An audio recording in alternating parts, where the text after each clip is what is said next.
Camarades combattants pour la liberté, la souveraineté et l'indépendance réelle, bonsoir. À l'orée de l'an 2026, c'est encore un honneur pour moi de prendre la parole et de vous faire un bilan exhaustif de l'année 2025 et aussi les perspectives pour l'année 2026. Mais avant tout propos, permettez-moi de rendre grâce à Dieu pour tous les bienfaits au cours de l'année 2025 et je continue de prier Dieu que 2026 soit meilleur à 2025. Permettez-moi également de rendre un vivant hommage à nos vaillantes forces combattantes, forces armées nationales, volontaires pour la défense de la patrie, forces de sécurité intérieure qui veillent jour et nuit pour que notre patrie reste et demeure debout. Je prie pour le repos des âmes de tous ceux qui ont perdu la vie dans ce combat contre cette barbarie. Et également, je souhaite prompt rétablissement à tous ceux qui ont été blessés physiquement, mentalement dans cette guerre. 2025 fut une année où beaucoup de projets ont débuté. Parlant du secteur de la défense et de la sécurité, ce secteur qui nous intéresse tant dans ce combat, beaucoup d'efforts ont été consentis dans le recrutement de personnel au niveau des différentes forces. Également, plusieurs formations ont été entamées au sein de nos propres armées de façon endogène, ce qui a permis de créer beaucoup d'unités spécifiques qui font un travail remarquable sur le champ de bataille. En termes d'équipement, il y a eu l'arrivée au cours de l'année 2025 de beaucoup d'équipements lourds, mais également des équipements stratégiques que nous n'avons pas voulu présenter. Cet équipement va se poursuivre et le renforcement des effectifs va également se poursuivre au cours de l'année 2026 et la guerre va continuer à s'intensifier et notre armée va continuer de monter en puissance. Plusieurs opérations ont eu lieu sur le théâtre des opérations. Nous retenons principalement une opération audacieuse qui a été lancée il y a 2 mois de cela, l'opération qui a été baptisée l'Almazga, en français mur de glace. Cette opération audacieuse a permis à nos forces combattantes de se poser dans les sanctuaires de l'ennemi, là où depuis 5-6 ans, on croyait impossible d'atteindre. Nos unités ont mis pied et ont reconquis ces zones.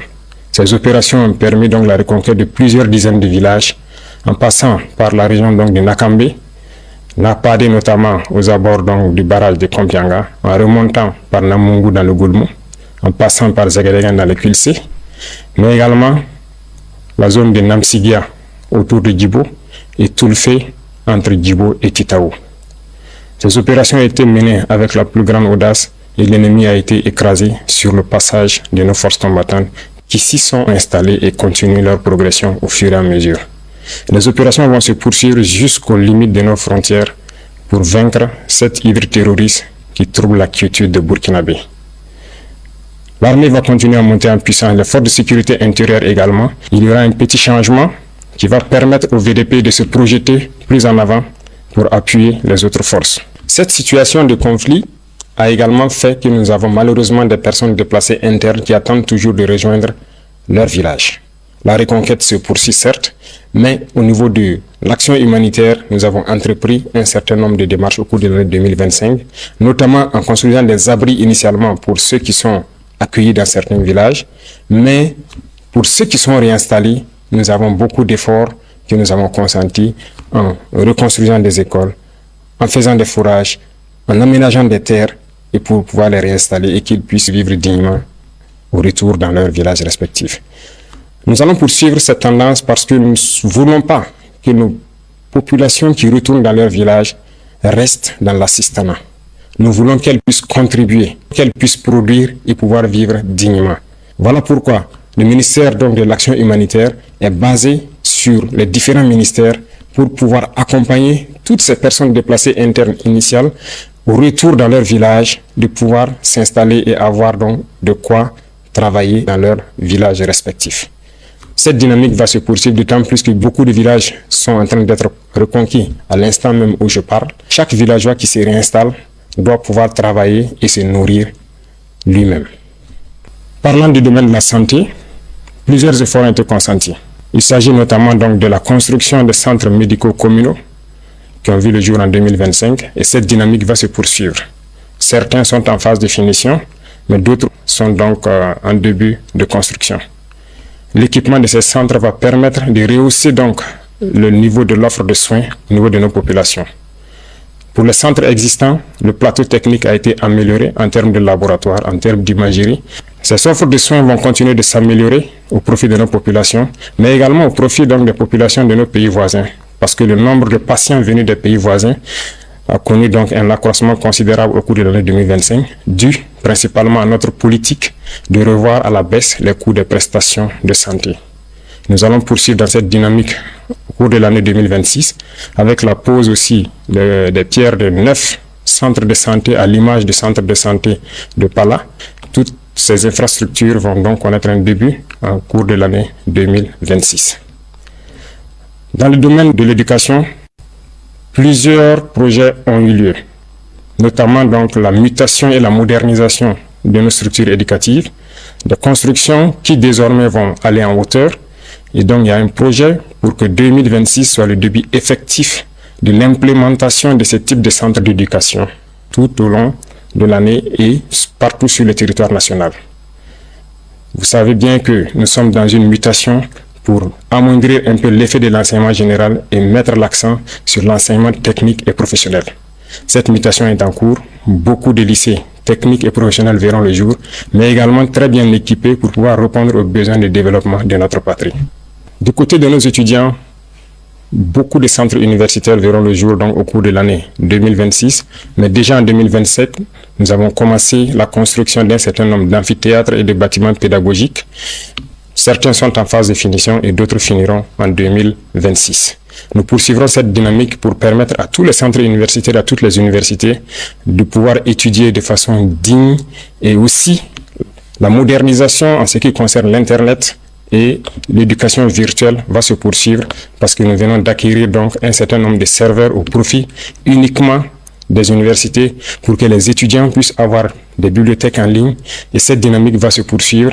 Les laboratoires vont continuer à monter en puissance et nous allons ainsi donner un espace à nos étudiants de faire des cours théoriques, mais également de faire la pratique et de s'exprimer pour que petit à petit, leur éducation passe d'une éducation théorique à une éducation pratique pour la production au profit de nos populations. Dans le domaine des infrastructures, beaucoup d'efforts ont été consentis. Au cours de l'année 2025, comme vous le savez, 4 régions ont bénéficié de leur brigade de construction des routes.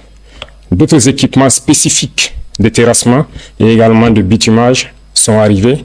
Et au cours de l'année 2026, s'il plaît à Dieu, 4 autres régions en début d'année seront dotées de brigades de construction des routes et ça sera le début effectif de construction d'un certain nombre de routes nationales et départementales en plus des autoroutes qui sont programmées.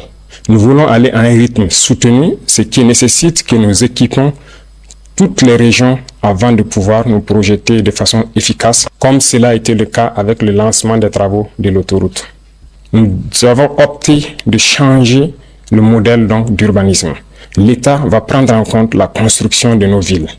Aujourd'hui, la construction de nos villes est un impératif parce que ce que nous vivons, le problème sanitaire est dû au fait qu'il n'y a pas d'assainissement dans nos villes. Les espaces sont trop grands et nous avons opté de construire en hauteur. 2026 verra le début de grands projets dans ce domaine d'urbanisation et de concentration des populations pour exploiter l'espace et pouvoir assainir pour que nos populations puissent vivre dignement et en très bonne santé dans des centres assez propres, côté environnement et côté sanitaire. Dans le secteur minier, 2025 a connu des innovations majeures. Il s'est agi pour nous de faire en sorte de nous approprier de nos ressources minières, ce qui a conduit l'État à d'abord s'approprier d'un certain nombre de mines en rachetant avec certains partenaires, mais également en se mettant à l'exploitation des mines tant industrielles que semi-mécanisées, à travers la création donc de la SOPAMIB. Également, les sorties d'or incontrôlées ont connu donc une baisse significative à travers la création de la SONASPE qui a permis d'avoir un contrôle tant sur l'orpaillage traditionnel que sur l'exploitation industrielle donc, de nos ressources minières.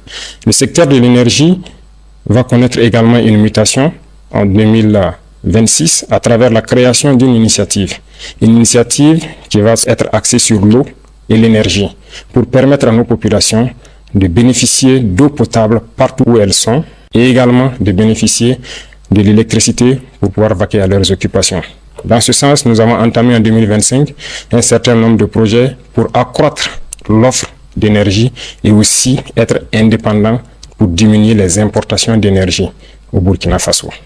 Chers frères et sœurs, chers parents, 2025 a été une année riche en termes d'agriculture et d'élevage.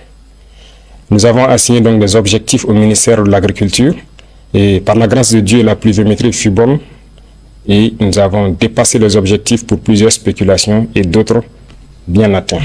L'autosuffisance alimentaire qui est un combat de tous les jours que nous menons, nous pouvons dire aujourd'hui que nous avons atteint l'autosuffisance alimentaire au cours de l'année 2025.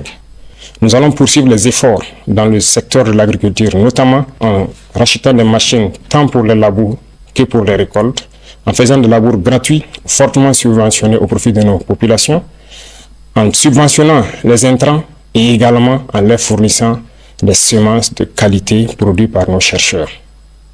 Beaucoup de terres sont en train d'être récupérées par nos forces combattantes.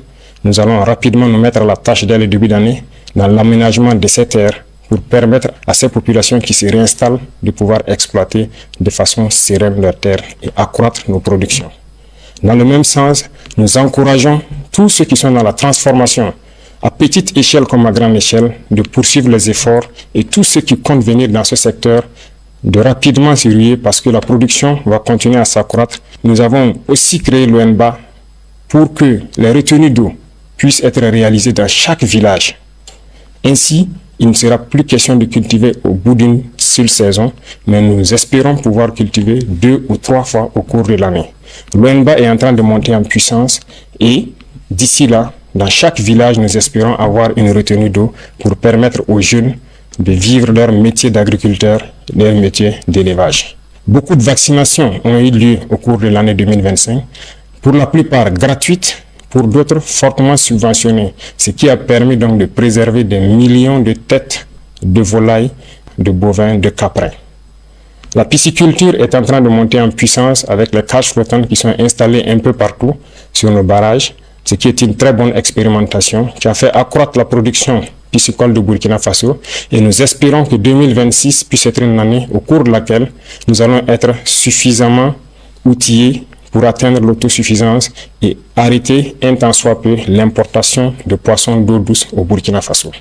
Les efforts vont se poursuivre également dans le secteur de l'élevage en faisant en sorte qu'en stabulation pure, les éleveurs puissent bénéficier donc de cultures fourragères et également à travers Faso Goulougo de bénéficier d'aliments de qualité qui seront produits et contrôlés par nos chercheurs.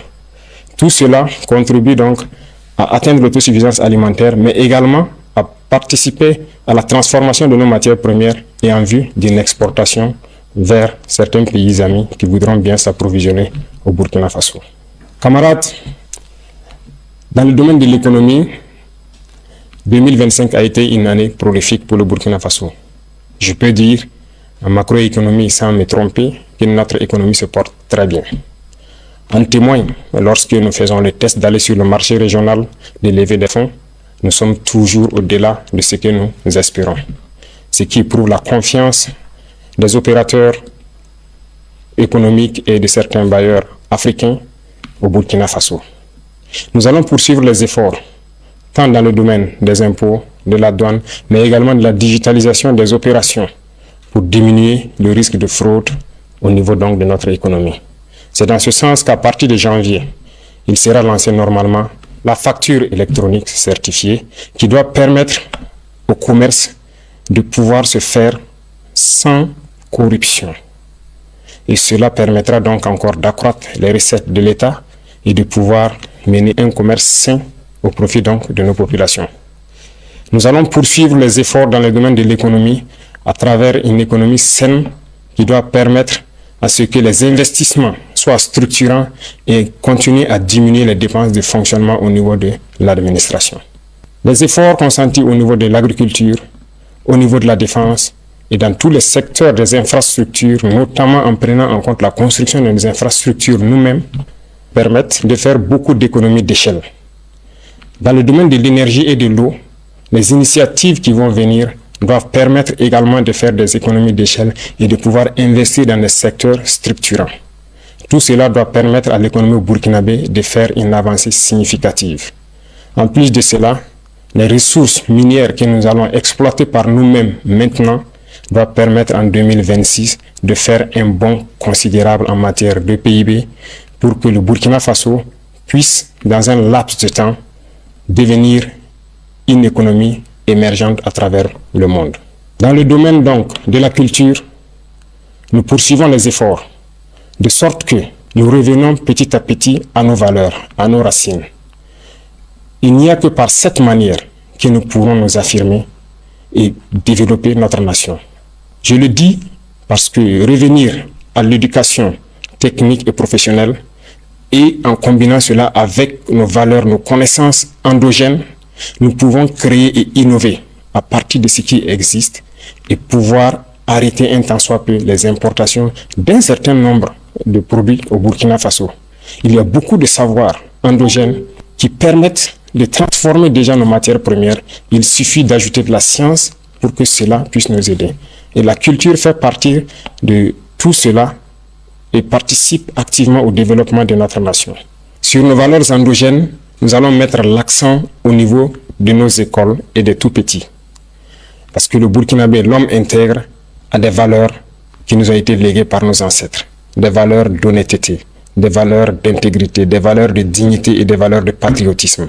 Et tout cela pourra s'enseigner à travers la culture, aussi au niveau des tout-petits, pour que nous construisions des Burkinabés de demain.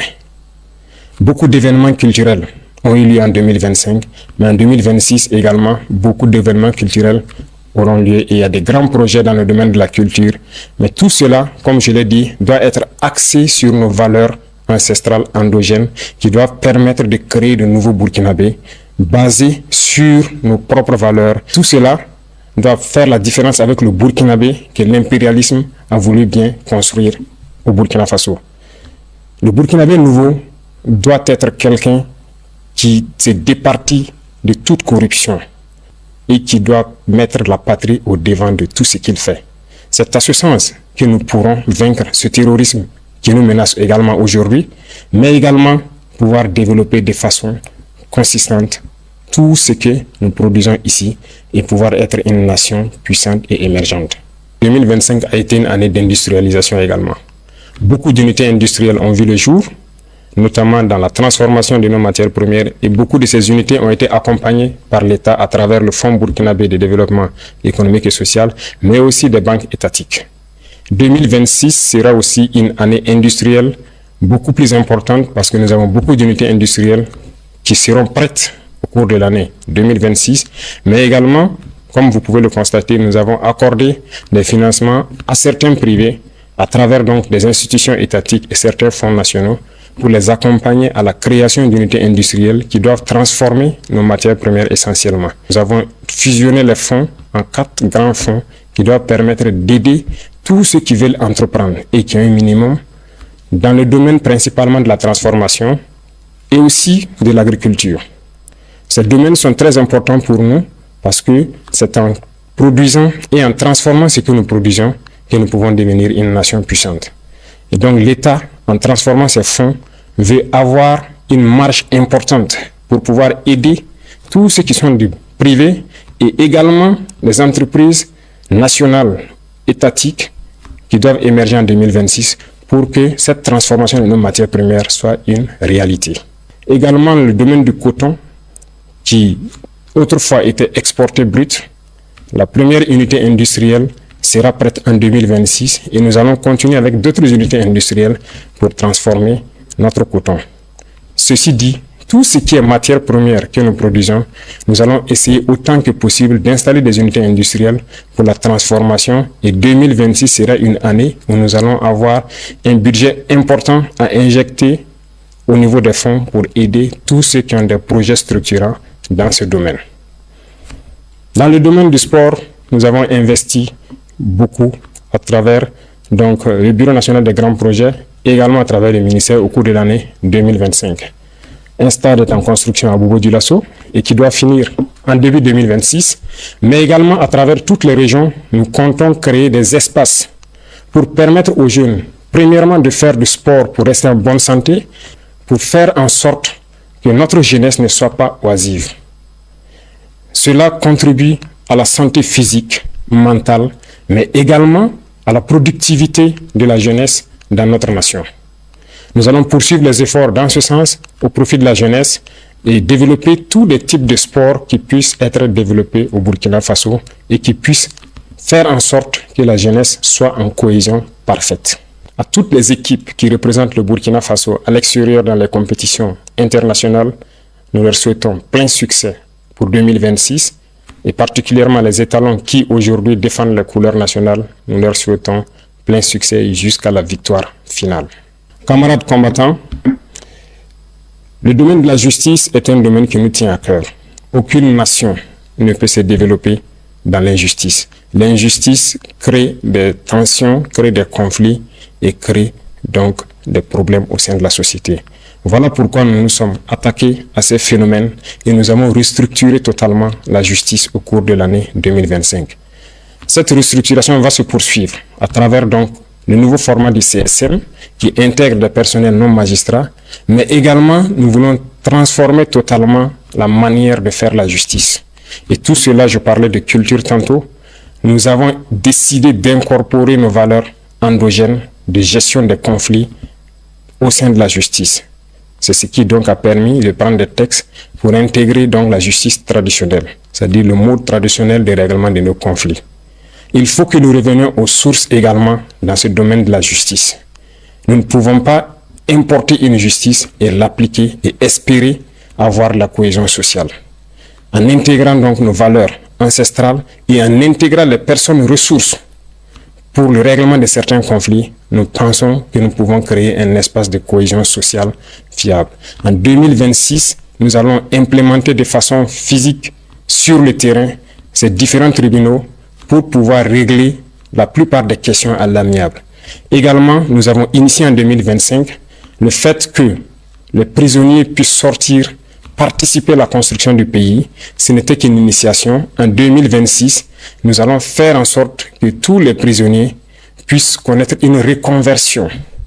Au lieu de dormir en prison, nous allons faire en sorte qu'ils puissent participer, apprendre des travaux et se réinsérer dans la société. Cette nouvelle façon de voir la justice permet à ce que personne ne reste en marche. Tous ceux qui voudront construire le pays auront leur mot à dire. Que vous soyez libre ou en détention, nous ferons en sorte que vous puissiez participer à la construction du pays et vous racheter et revenir dans la société.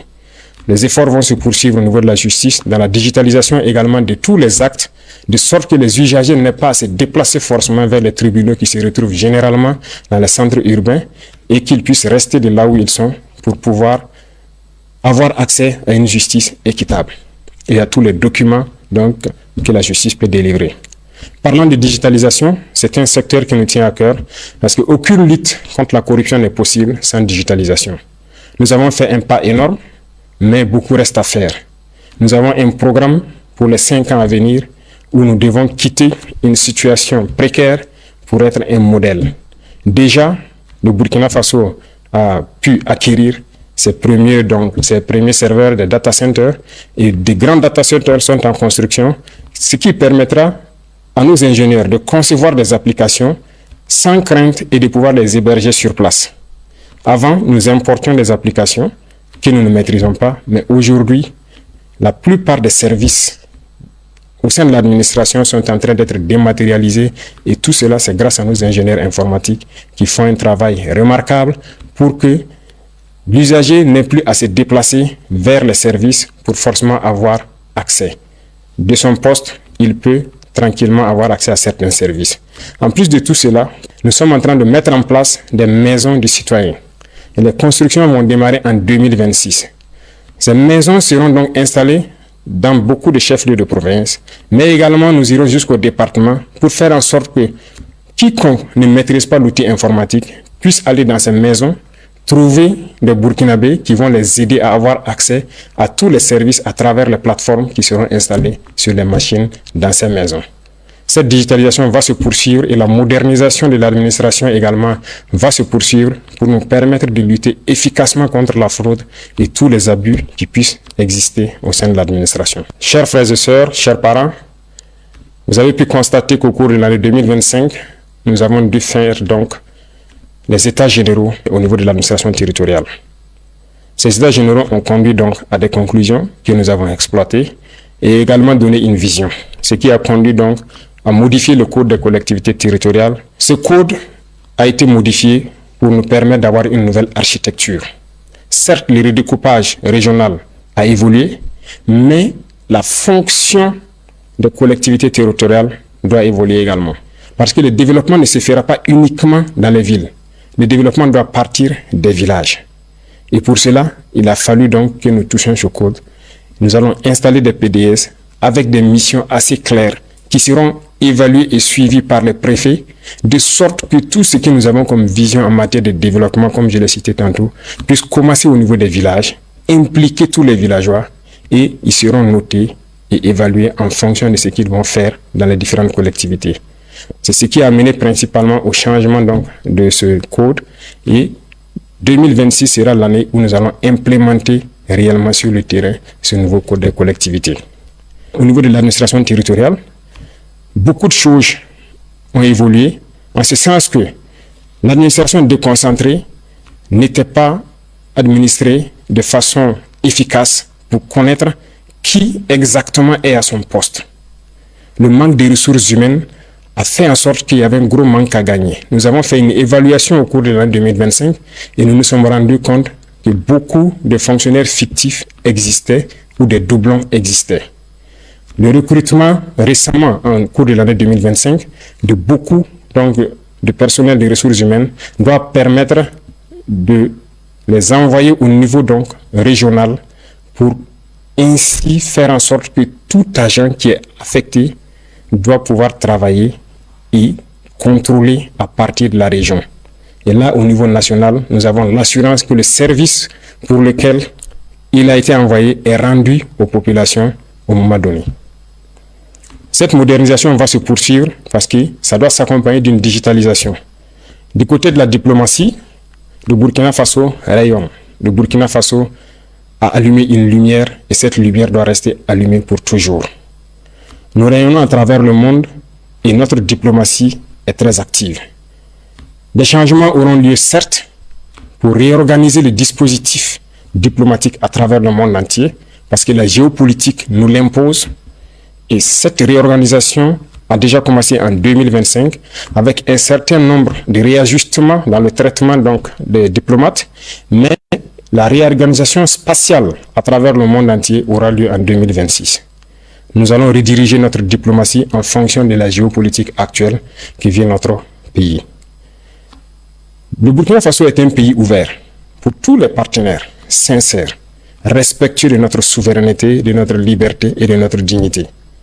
Mais le Burkina Faso ne permettra à qui que ce soit, aucune puissance, de pouvoir nous imposer ce qu'elle souhaite. Voilà pourquoi nous devons continuer partout où nous sommes à faire en sorte que le drapeau du Burkina Faso flotte avec dignité.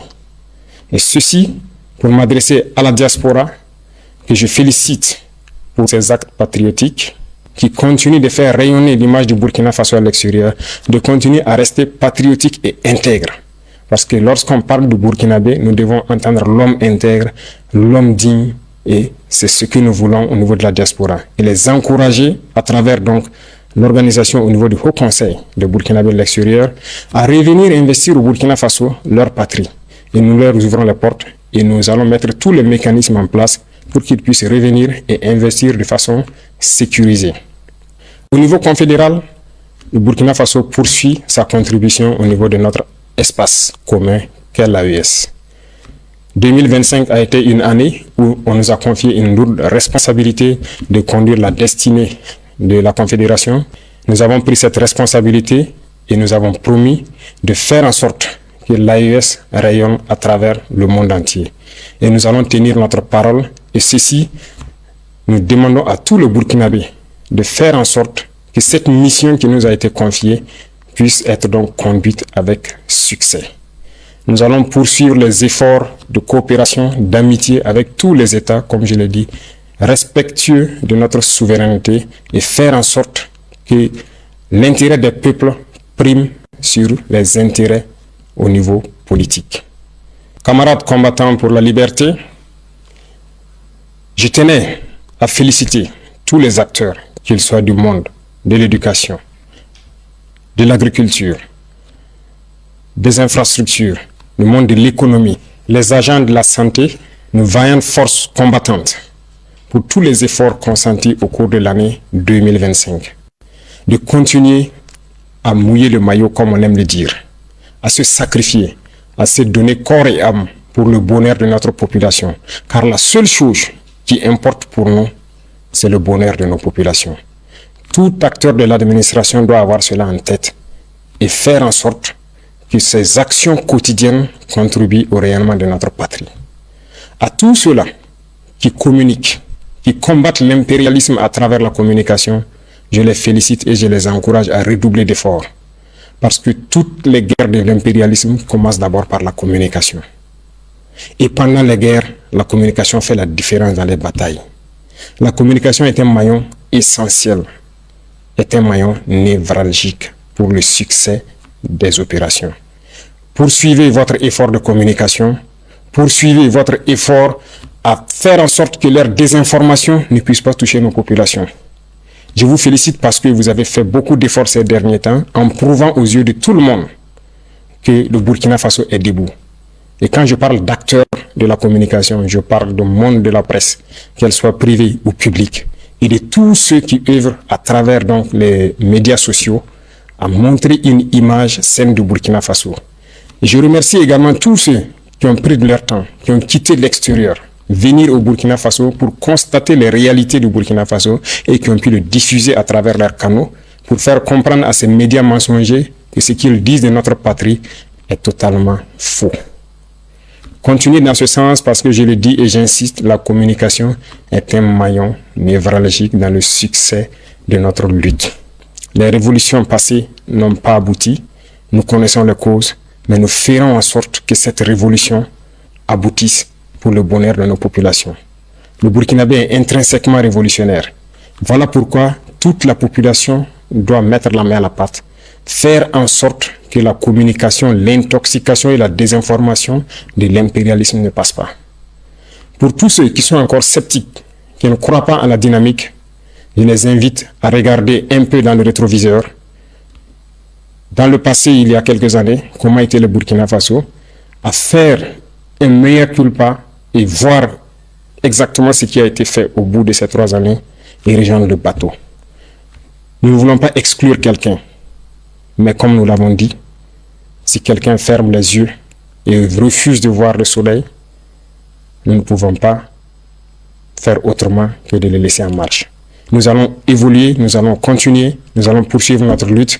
Le Burkina Faso vaincra, le terrorisme sera un passé et nous ferons en sorte que le visage du Burkina Faso qui est connu aujourd'hui, dans 5 ans, nous ne puissions pas le reconnaître.